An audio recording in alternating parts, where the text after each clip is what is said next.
Hey Astro Kids, and welcome back. And in today's video, we'll be talking about Aries Ascendant. And as many of you know, I am redoing the series on the Ascendants because in those previous videos, there was an issue with the audio. So hopefully this is much clearer for you. So I also want to give a few quick disclaimers before we really get into this video. Firstly, I am using Vedic Sidereal astrology. So if you are using Western tropical astrology, this may or may not work for you. So make sure that you have the correct positions. Also, it's important to understand that this is a general interpretation. I don't personally know all of your placements in your chart. So don't take everything in this video to heart.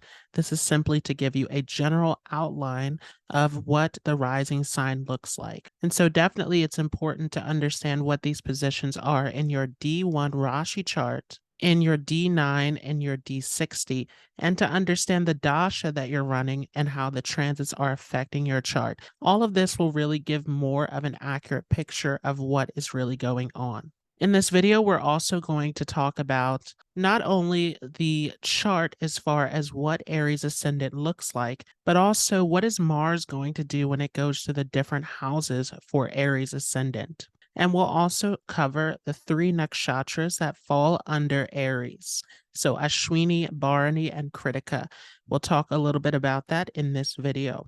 We're also going to speak a little bit about what the dashas will do in your chart. And again, it's important to understand for the nakshatras, what are the planets that are ruling over those nakshatras and the Vimshottari dasha scheme doing in your chart, and also what is Mars doing in your chart, and also what is going on with the dasha in your chart. So again, this is all going to be general. So let's go ahead and jump right into this. So if you have an Aries ascendant in your chart, this means that Aries is the first sign in the zodiac. It actually represents the cosmic man. So Aries naturally rules over the physical body. It rules over the identity, the sense of self. So this is a very prominent position. For Aries ascendant, all of the houses are going to line up exactly as they're supposed to. It's also important to understand that Aries is a movable sign in Vedic astrology. This means that it is a sign that is highly adaptable, changeable, that is all about moving forward in life, making big changes, big moves. It is action oriented. Aries also is a fire sign, and fire signs are naturally corresponding with Dharma, one of the aims of life that is all about following the higher path, that is all about the higher principles of life. So, this is also important to understand. Aries is also ruled by Mars, which is a very aggressive planet, sometimes even violent. But what Mars really shows is our energy. It shows where we put our focus into, how we take action in life. So, this is also important to understand about Aries as well. Along with this, Aries is functioning on the mode of Raja. So it wants to enjoy the pleasures of life. It wants to really enjoy life to the fullest. This is a huge aim of Aries. So it is a very passionate sign as well. So let's talk about health for Aries Ascendant. Aries Ascendant is prone to situations of head injuries, migraines, all sorts of accidents and illnesses related to the head area. Sometimes even mental health issues can develop for Aries Ascendant, depending upon how everything is placed in the chart. Mercury naturally rules over the nervous system, so there can be nervous disorders, anxiety, things such as this developing in the body, even skin irritation and allergies developing because Mercury naturally rules over the skin. In general, Aries ascendants are very accident prone because of Scorpio ruling over that 8th house and Aries being an impulsive sign. So, definitely, it's a situation where you want to be careful when you are getting into situations. Be careful of being impulsive about your actions. And so, if we take a look at Aries ruling over the 1st house, we have to understand that Scorpio is also controlling the 8th house. So, Mars has rulership over the 1st and 8th house of the chart. And because Mars is a malefic and it is ruling over the 1st house, a Kendra house, one of the most important houses in the chart. This actually makes Mars a functional benefic for Aries, even though it is normally a malefic planet. Now, for Aries ascendants, they tend to be very active people. They love to be physical, to be on the go, to be engaged in something. They're always focused towards how they can take action in life. And this can also make Aries prone to accidents, injuries. So, Aries is definitely an energy that can get itself into difficult situations. Again, the eighth house also is coming into this as well, which is a house of sudden ups and downs, of surgeries. So, this can be seen as well. Aries can definitely be a very aggressive and assertive energy. They want to take charge in life, they want to achieve success in life, and they can be very competitive as well. One of the most important parts of the body that you may want to watch out for if you have Aries ascendant is the head area, because Aries naturally rules the head and brain. So, accidents, injuries to the head are things that you definitely want to be careful of with this placement. Also, because Scorpio has rulership over the eighth house, you want to be careful about getting into scandals, getting into all sorts of difficult situations. But as I mentioned, Aries can be prone to accidents, can be prone to getting into these types of situations. Sometimes the rulership of Scorpio in the eighth house can also give Aries an interest in things that are hidden, that are unknown, really wanting to get to the depths. And this is particularly true in Bharani Nakshatra, where there is a desire to really focus towards mysteries, towards trying to find deeper meaning in life. It could get you interested into psychology, into philosophy, into deep research with this placement. So, if we talk about Taurus ruling over the second house and Libra ruling over the seventh house, this means that Venus is going to become a functional malefic for the chart because it has rulership over two Marika houses. So, this is definitely a bit of a difficult situation in some cases. But for the most part, what this shows is that Aries ascendant people really find that they feel balanced in life when they have a steady relationship with their family and through a partner as well. So they seek out that special partnership. They seek out that closeness and connection with family. They really are about trying to find value through their family. And with Taurus in the second house, sometimes it can also give an interest in wanting to really research about family, wanting to know about where they come from, what their heritage is all about. And again, this is particularly true if Ashwini is the nakshatra that is rising in the chart. Taurus ruling over the second house and Libra in the seventh house can also show that wealth can increase through marriage. So, this may also be a theme that shows up for Aries ascendant people as well. With Taurus ruling over the second house, Aries ascendant people can also have a very sweet way of speaking, very soft spoken, very much harmonious in their way of speech. And again, you have to see where all of the planets are. See what Venus is doing in the chart. And also check to see if there are any planets that are present in the second house. Obviously, if there are planets such as Mars or Sun in the second house, then this can give more of a dynamic speaking ability. With Gemini ruling over the third house and Virgo ruling over the sixth house, Mercury also becomes a very difficult planet for the chart. The third house is a trick house. It's considered to be a malefic house. And the sixth house is also a trick and Dushtana house, very challenging house.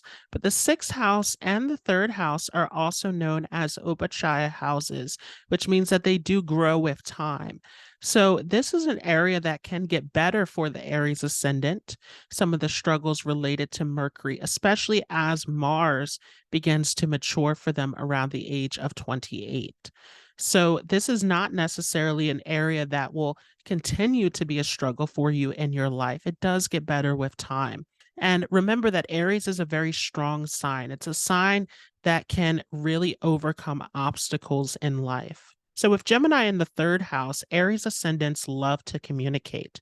They want to have connections. They want to have friends. They may even have an interest in having a younger sibling as well. They want to do different activities, want to really express themselves. This could make an Aries ascendant interested in playing sports and engaging in different activities. The Aries ascendant can also sometimes be a bit competitive with their younger siblings or close friends as well, because Mars and Mercury are naturally enemies. So this can create some obstacles related to the third house. With Virgo ruling over the sixth house, they will definitely face some major obstacles in life in regards to competition, in regards to their work life, many obstacles that they have to overcome. This can also show some obstacles related to illnesses as well. Virgo in that sixth house can give issues with digestive system, with nervous disorder, with anxiety, all sorts of skin related issues, allergy related issues. So, again, these are things that can improve with time, but definitely it shows that Aries ascendant, their life is really about overcoming obstacles. It is about facing those difficulties. The animal symbol of Aries is a ram, which is about this ability to really face those difficult situations, to make it through challenging situations. And with Virgo in the sixth house, this could also indicate that your competitors are people who are very intelligent, who are very analytical. They are able to calculate and to use their intellectual skills in competition, and really to understand if you will overcome some of these enemies and competitors in your life. You want to check to see where is Mercury placed. If Mercury's well placed, then you will definitely come out of it. With Cancer ruling over the fourth house, Aries ascendants find that their mother becomes a very important person in their lives. And of course, the mother is important for all of us, but this is particularly true for the Aries ascendant. There's a huge psychological effect coming from the mother and the relationship with the mother. For an Aries ascendant, their mindset about how positive or negative their life is, about how they turn out in life, can really be strongly impacted by the mother. And definitely for Aries ascendants, they feel more stable in life when they have that good connection with their mother, when they have that stability, that support from the mother. This becomes extremely important for them.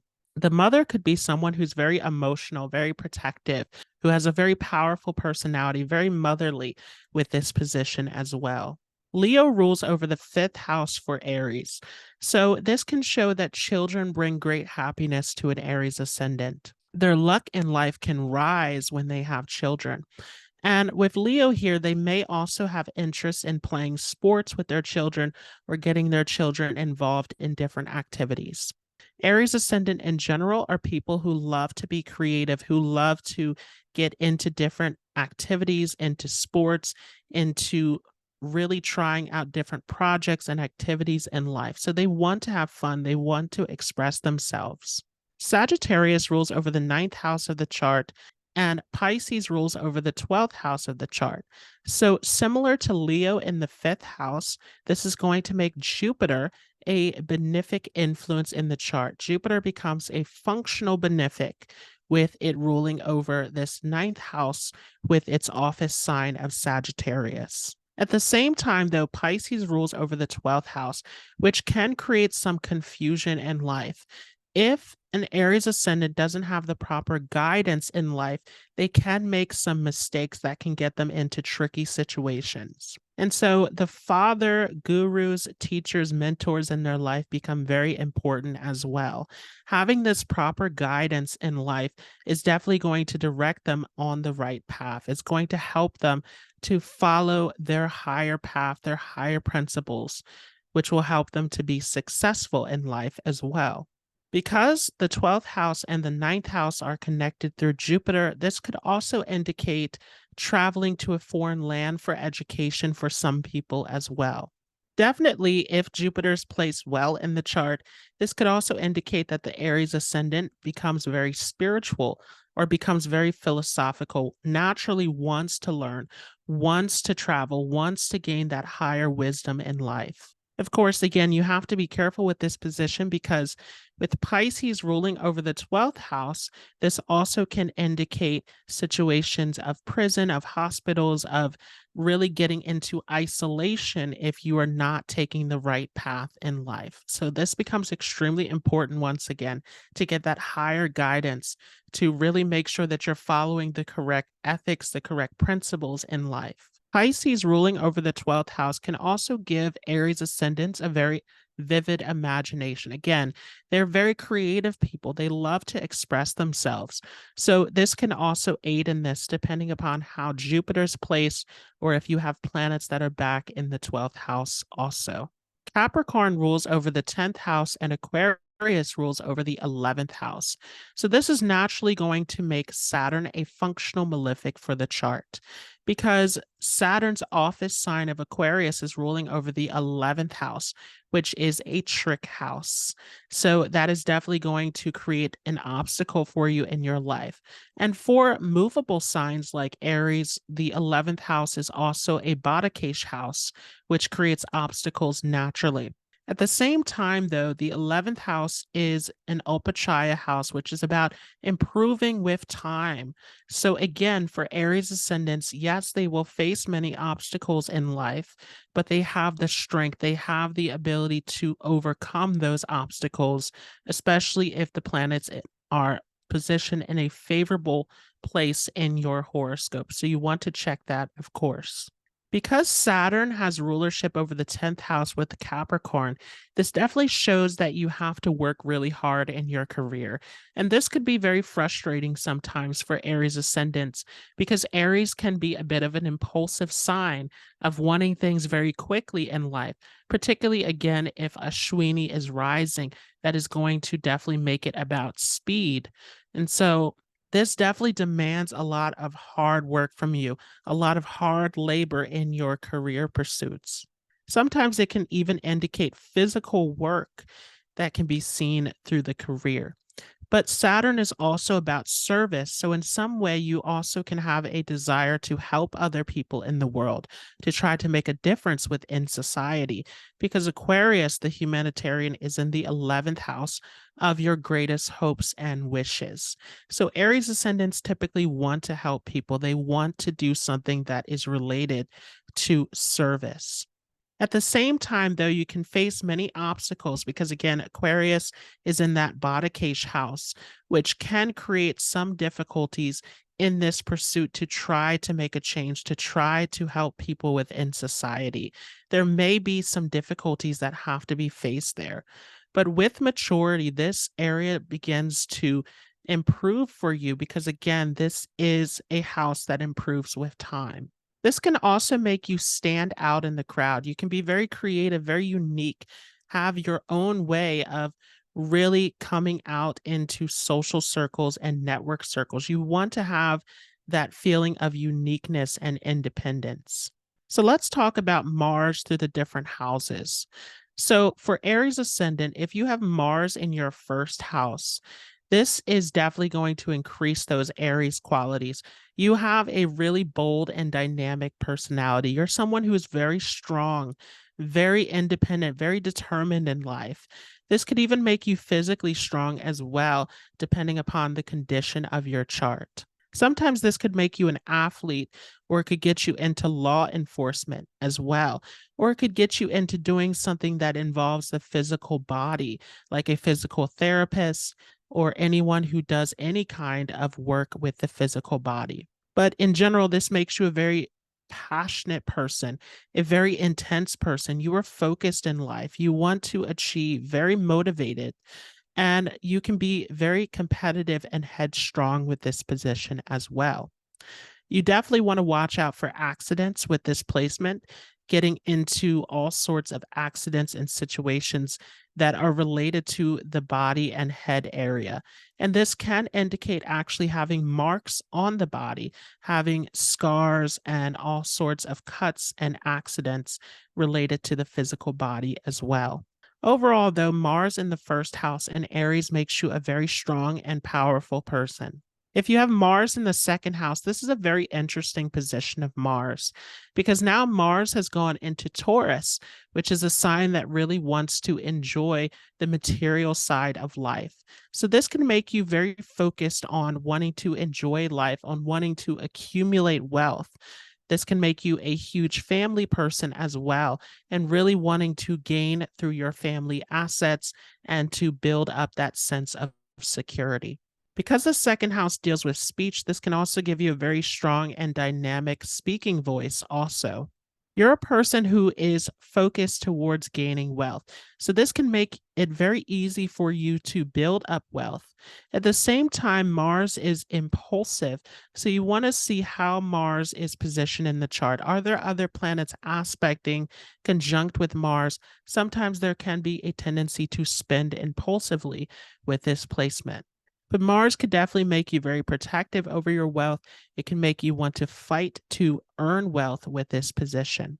And this could indicate having marks on the face as well. Again, Mars is accident prone, so it can create scars, marks, all sorts of situations related to the facial area. Sometimes this could also make you competitive with your family members as well. Again, you want to check to see how is Mars positioned in this second house. So if Mars goes into the third house of the chart, then Mars has come into the sign of Gemini. And this is a very interesting position to have. This can show that your younger siblings are very dynamic people, very competitive, very energetic, and strong people. And this could potentially get you into conflicts and competition with siblings for sure. This could also make your communication style very aggressive at times. There can be a tendency towards cursing and really wanting to get straight to the point in your communication style. So it can make you a very direct and straightforward person. It could also make you someone who is skilled with the use of the hands. Third house naturally rules over the hands. So you could make a great writer. You could have skills in technical field. You could be very athletic with this position. This could even make you a surgeon working in medical field with the use of the hands. At the same time, it could make you accident prone with your hands also. You could have cuts, bruises, burns on your hands or on your shoulder and arms with this placement. This could also create issues with the ears as well, which is seen through the third house. So there could be some sinus concerns or some kind of illness that is related to this as well. If Mars has gone into the fourth house, this is a very interesting position of Mars. Mars is farthest away from its directional strength in the 10th house and has come into its sign of debilitation and Cancer. So this is a bit of an uncomfortable position of Mars. Mars in the fourth house can make your mother someone who is very Martian, someone who has a very strong and dynamic personality. And sometimes this can create obstacles and issues within the home environment as well. There could be fighting in the home. There can be some irritation and conflict in the home environment with this placement. Sometimes it can also show that there is a lot of energy in the home, and you want to be careful about accidents related to fires with this position. This could show that the mother herself also has to face a lot of difficulties in life, that the mother's always dealing with competition, dealing with enemies, or has some health issues of her own. So this is a very interesting position of Mars. This can be difficult. With this position, it's definitely important to work on anger, to work on releasing trauma, tension with this placement as well. If Mars has gone into the fifth house of the chart, this is going to come into the sign of Leo. This can make you very skillful in education, and particularly Mars is a very technical planet, so it can make you a technical person.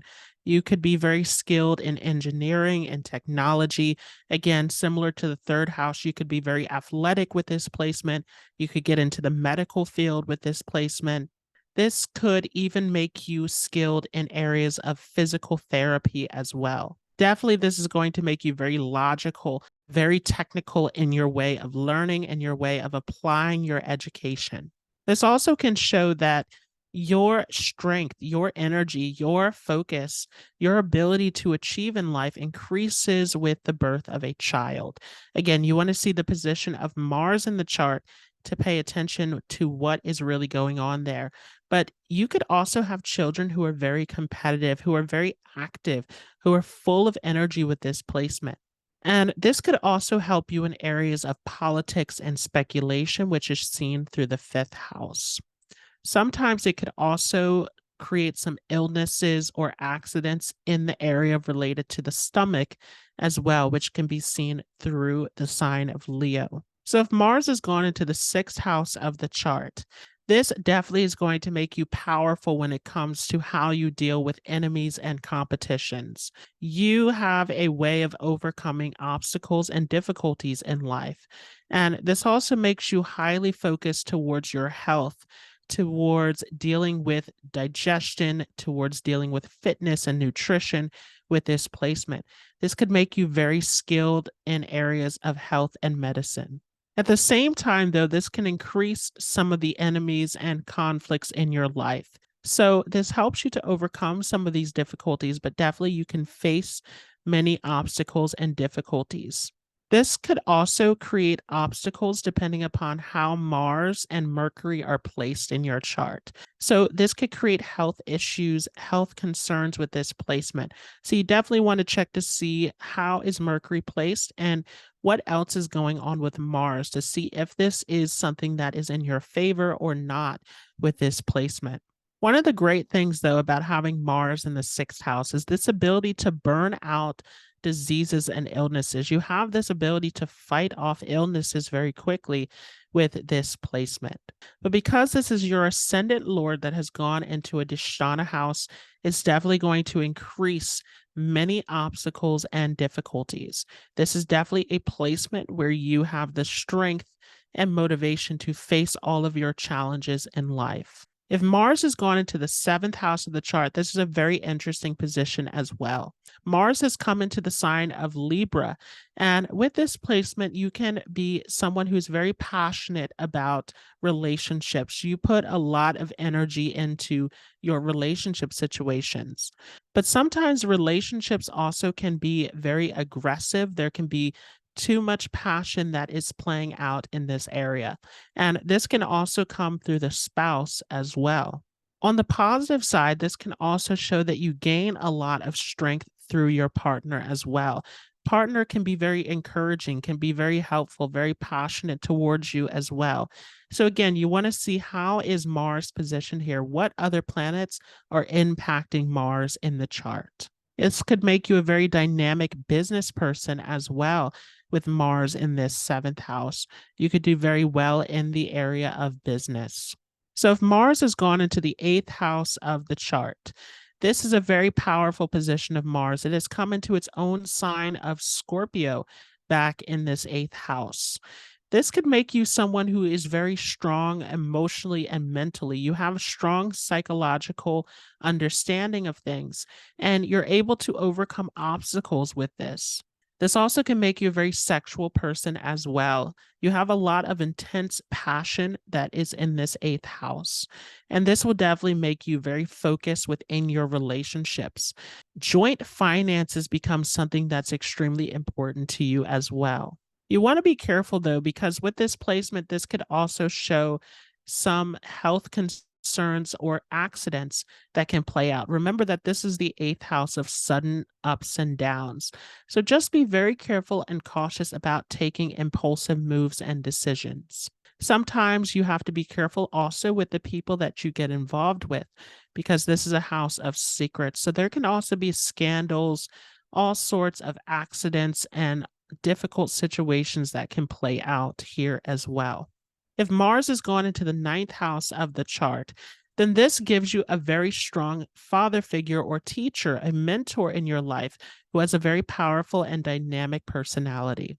This could indicate also dealing with an athletic coach, a sports coach, a life coach, someone who motivates you, who pushes you to achieve in life. Again, very dynamic person who guides you in life with this placement.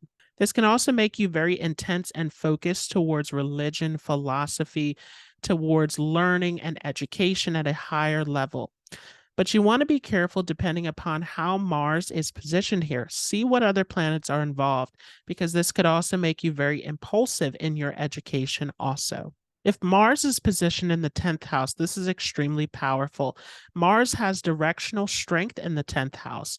And for you, Aries Ascendant, this is an exalted Mars in Capricorn, extremely powerful. This gives you a lot of determination and strength in your professional front.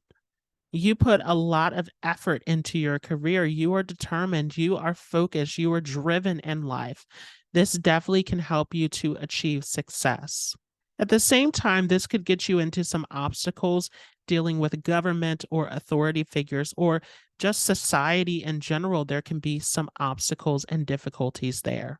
And because this naturally rules the knees, this could also show some accidents or injuries related to the knees as well. If Mars has gone into the 11th house of the chart, this is somewhat of a difficult position of Mars. The 11th house, as I mentioned earlier, is a trick house and it is Badakesh for Aries. So many obstacles can come through this house. Also, Mars doesn't feel completely comfortable in the sign of Aquarius. So this can somewhat bring issues for you in your life.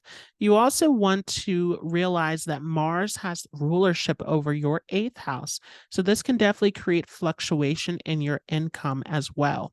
But mainly with this position, there is a feeling of wanting to make a change within society, wanting to help other people, wanting to serve others at a larger scale. This could get you into politics. This could get you into large groups, into network circles, into all sorts of movements and causes where you're trying to make a difference at a collective level. This could also create accidents related to the legs and ankles with this position as well, as Aquarius rules this. So if Mars has gone into the 12th house of the chart, this could make you a very active person where you love to be on the move, especially because the 12th house naturally rules the feet. And Mars is going to aspect the 3rd house naturally from the 12th house position. This makes you a highly active person. You are always on the go. You could be someone who has an interest in running, an interest in martial arts with this placement. This also, though, could make you someone who is a bit introverted as well, where you are someone who spends a lot of time behind the scenes with this placement. And it could make you very focused on your spirituality. It can put a lot of intensity and focus into really wanting to dive into the mysteries of life, into the occult, into all sorts of spiritual practices. At the same time, you want to be careful with this placement because this can show some hidden anger and aggression that needs to be expressed. So you need a healthy outlet to really get out some of your emotions and intensity that is built up internally. Sometimes this could also create some issues in regards to relationships as well, but mainly you're someone who puts a lot of energy and intensity into your relationships with this placement. So let's talk a little bit about Ashwini Nakshatra. So if you have your ascendant in Ashwini, then this is definitely going to give a duality to your personality. So you're someone who's definitely very helpful, very kind. You want to really be considerate and helpful towards other people. It can also get you deeply involved with medicine, with healing, with wanting to take care of your health. It can make you interested with herbs, with agriculture with this placement. It could also get you interested in fast moving vehicles. Ashwini here can definitely give you a playful side as well. You could be someone who likes to play pranks, someone who likes to really have fun and express yourself in a youthful way. And because the ascendant rules over the physical body, this could also give you a very youthful look about yourself as well. But obviously, there is more to the physical appearance than just the ascendant. With Ashwini, you want to be careful of sudden changes in mood. Sometimes you could become a little bit impulsive or aggressive at times as well. So if you have Bharani rising in your chart, this could make you fascinated with wanting to dig deep into psychology, into philosophy, into wanting to explore the greater mysteries. It could get you into occult mysticism as well. This placement can also make you someone who is really interested in ancient Egypt, into South America, into pyramids, into history, into really wanting to dig for answers about the afterlife, about the meaning of life.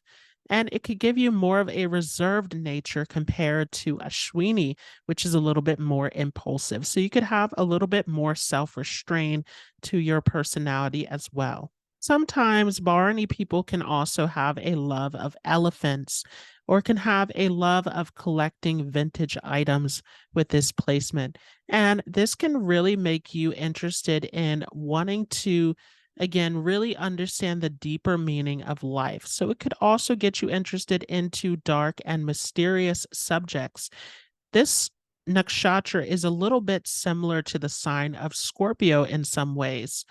And this really can also make you someone who is interested in wanting to create social justice in the world, wanting to help those in need. There is a fighting spirit in you. If you have Krittika rising, Krittika mostly falls into the sign of Taurus, but the first pada is falling under the sign of Aries. And this can make you a very critical person with this placement.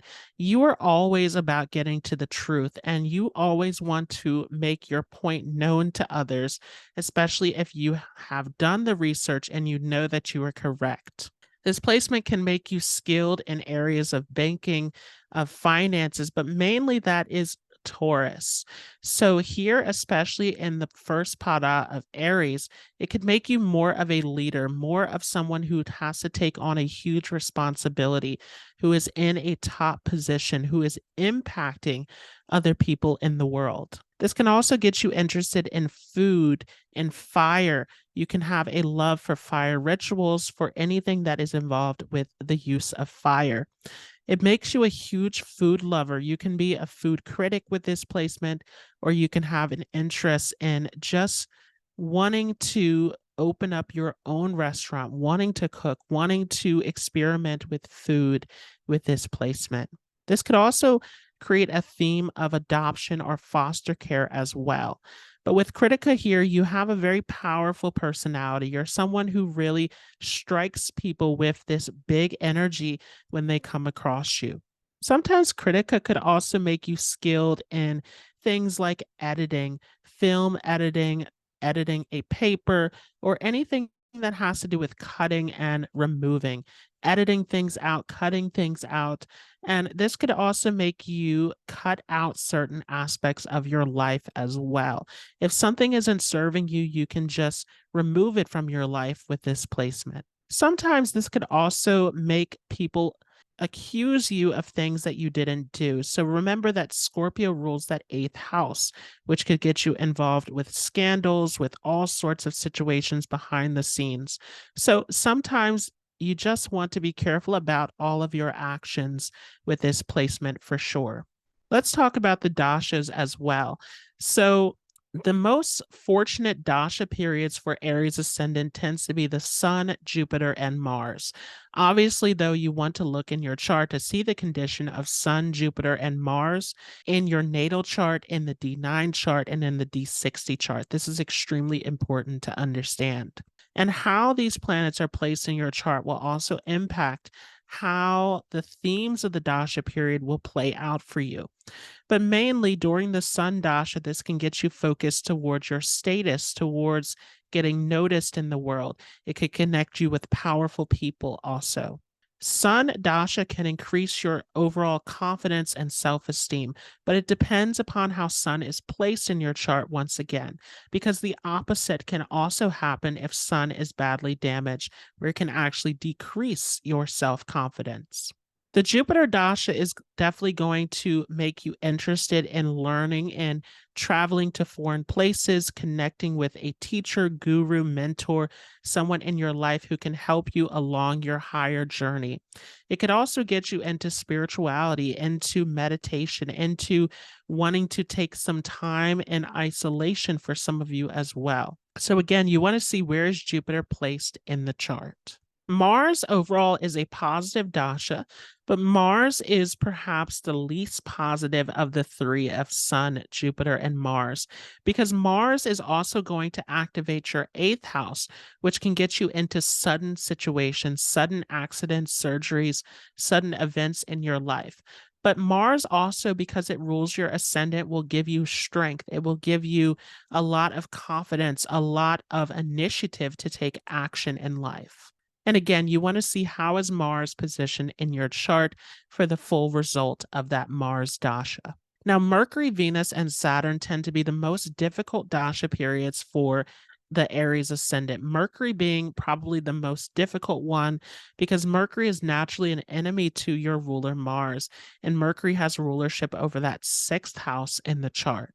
Saturn would also be a very difficult period for many of you as well, as it has rulership over the Badakesh house. But at the same time, Saturn is in a position where it can give good results to you as well, as Saturn will improve with time. So a lot of Saturn's results will depend upon which age you experience this Saturn dasha also. The Venus dasha can definitely be a difficult one because it has rulership over two Marika houses. So during the Mercury dasha, this can make you very much interested in wanting to make friends, wanting to make connections. It can make you very social at this time. And it can get you involved with a lot of activities, sporting events, traveling, really wanting to express yourself, wanting to be more creative at this time. So a lot can happen during the Mercury dasha. It can be a bit of a fast-paced energy coming into the Mercury dasha. Because Mercury has rulership over that sixth house, though, it can also bring in all sorts of competition, enemies, health concerns. And so you especially want to see how is Mercury placed in your chart. Venus can definitely bring in a relationship situation for some of you with Aries ascendant. It can be a big time of love and romance, of partnership, of even getting married for some of you. Venus will definitely make you interested in wanting to learn as well, wanting to gain some knowledge, but it can also make you interested in wanting to focus towards finances, towards building your resources at this time. And Venus can also be very helpful for your health as well. But because Venus is a Marika position of the chart, it can show obstacles related to your relationships as well.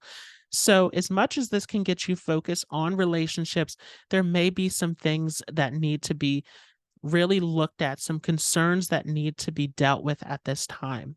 This can also be a time of things ending in your life. Friendships or connections can go away.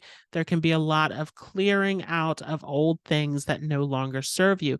And so there may be some heartbreak that is coming into this Venus dasha as well. But again, for the final result of Venus, you really need to see how is Venus positioned in your natal chart. So during the Saturn dasha period, this is going to demand a lot of work from you, a lot of effort. This is really going to get you focused towards your aims and goals in life, but you may face many delays and obstacles, and this can be very frustrating. The Saturn dasha may be a slower period of your life for you, which may not be as favorable as you would like it to be, but definitely it could give you success with effort and persistence. So again, you want to see how is Saturn positioned in your chart. Now, the Moon Dasha, Rahu Dasha, and Ketu Dasha depend upon how these are placed within your chart. Moon is the most unstable energy. So we really have to understand how is Moon position. And for your chart, Moon is really more of a neutral energy of the chart because normally benefics create difficulties in those Kendra houses, but Moon is very changeable as well, where it may not be benefic in the chart. So we really have to understand the position of Moon to really give an accurate interpretation of what will happen during that period. But Moon can definitely get you focused towards your home life, towards your private life. It can make you very emotional at this time where your relationships, your connections become extremely important to you. During the Rahu and Ketu dasha, you're going to have to see where is Rahu and Ketu placed, because Rahu and Ketu are going to behave like the dispositor of the sign. So for example, if you have Rahu in Leo, then Rahu is going to give the results of whatever position the sun is in your chart. So these can be more tricky to interpret. Rahu for everyone, though, can be a very confusing time where there's a lot of changes going on, a lot of different themes in your life playing out all at the same time. And Rahu definitely can increase desires. It can increase ambitions in life. Again, it can create a lot of different themes happening all at one time, which can create a lot of restlessness and confusion in the mind. K2 can also be a time where you're cutting out, removing things from your life that need to go. This could be a time where you become more isolated, more detached within yourself as well. But again, really you want to see how is K2 positioned in the chart to get an accurate read. So I hope you all enjoyed this video. If you like this, make sure to leave a thumbs up, hit that subscribe button, and I will see you all in the next video. And of course, if you are interested in any of my services to really get a more accurate read of your birth chart, make sure to check out my services at my website, astrochartswithdaquan.com.